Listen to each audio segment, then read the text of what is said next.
Hello guys, this is Kapil Bhattacharya. और मैंने अपना एक लॉ चैनल पहली बार खोला है और पहला जो मैं सीरीज़ निकालने वाला हूँ वो राइट टू इन्फॉर्मेशन को लेके। और तो उम्मीद है आपको वीडियो अच्छा लगेगा और आप ज़रूर बताइएगा आपको कैसा लगा। राइट टू इन्फॉर्मेशन जब हम पढ़ेंगे तो पहली बात, पढ़ने से पहले कुछ कुछ वर्ड्स है जो हमको अच्छी तरह से समझना पड़ेगा।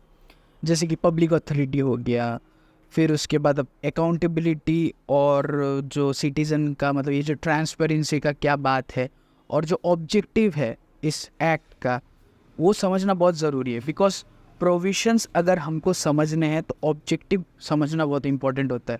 दैट्स वाई मैं जब भी लॉ को एक्सप्लेन करता हूँ तो उसका बेसिक जूरिस्प्रूडेंस समझाने का कोशिश करता हूँ।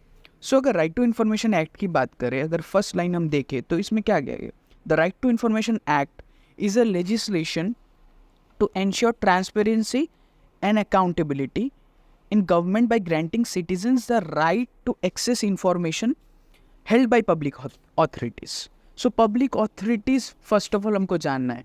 Right to information literal sense में आपको समझ में आ रहा है कि एक ऐसा राइट जो इन्फॉर्मेशन आपको दे, और एक डेमोक्रेसी में बहुत इंपॉर्टेंट हो जाता है ऐसे टाइप के rights.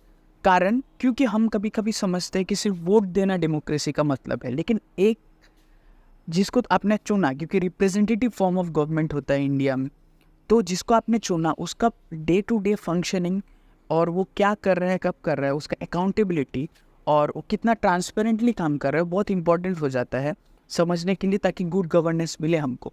Because at the end of the day तब जाके ये जो जो मशीनरी से हम लोग वोट करते हैं, इलेक्शन का जो मशीनरी होता है, सब कुछ होता है डेमोक्रेसी का, वो एब्सोल्यूट सेंस पे ख़त्म होता है। तो it is kind of, this act is kind of a weapon, or it is kind of a pillar which ensures democracy at real sense. अब हिस्ट्री की बात करें उसके लिए मैं एक अलग सा वीडियो आपके लिए बनाऊंगा, लेकिन उसका हर एक कंट्री में अलग अलग होता है, तो उसका अलग वीडियो मैं आपको दूंगा ही। इसके लिए आपको टेंशन लेने की कोई ज़रूरत नहीं है। तो आज हम बेसिक ऑब्जेक्टिव्स के बारे में पढ़ते हैं ताकि एक बेसिक सा अंडरस्टैंडिंग हो आरटीआई क्या है। जैसे कि the objectives of the RTI are multifold, like transparency हो गया। The act aims to ensure transparency in government functioning by providing citizens with the right to seek information regarding the decision, actions and the policies of public authorities. This promotes accountability and helps prevent corruption and misuse of power. फिर से public authority word आ गया है। Public authority वो होता है, जैसे कि आपको इन्फॉर्मेशन किसी से लेना है तो जिस अथॉरिटी से लेना है या जिस पर्सन से लेना है, क्या वो आंसरेबल है आपको इन्फॉर्मेशन देने का, और उसका डेफिनेशन क्या आता है एक्ट के अंदर, उसका डेफिनेशन क्या है। सो ये डिफाइन करना बहुत इंपॉर्टेंट है। और जैसे कि हम ऑब्जेक्टिव में पढ़ रहे पब्लिक अथॉरिटी, एक्ट में भी पब्लिक अथॉरिटी अच्छे से डिफाइंड होगा। जब हम एक्ट को पढ़ना स्टार्ट करेंगे लिटरली हम उसको डिफाइन करेंगे, उसके लिए बहुत अलग अलग से प्रोविजंस है।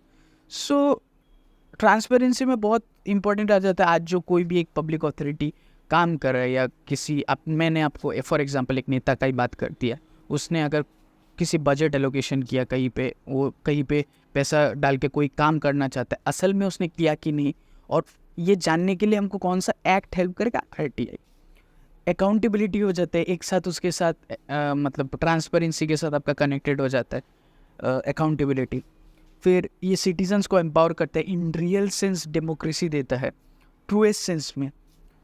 फिर अगर ये सब हो रहा है, ट्रांसपेरेंसी हो रहा है, अकाउंटेबिलिटी हो रहा है, सिटीजन एम्पावर्ड हो रहा है, तो जो करप्शन का फैक्टर है तो पूरा हट जाएगा, उसका तो आने का कोई चांसेस ही नहीं है।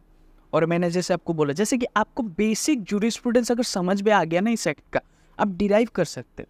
ट्रांसपेरेंसी आ गया, अकाउंटेबिलिटी आ गया, सिटीजन्स एम्पावर हो गए, करप्शन कम्बैट करने का एक मैकेनिज्म हो गया ये, तो क्या है, गवर्नेंस तो गुड हो गई, क्योंकि अभी जो कर रहा है उसको आंसरेबल होना पड़ रहा है कि मैंने ये क्यों किया, और ये डेमोक्रेसी को स्ट्रेंथ करता है। So that is the ultimate purpose of RTI.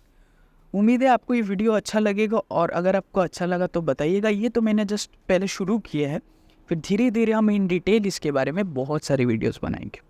सो देखते रहिए मेरा चैनल को, डू लाइक शेयर सब्सक्राइब।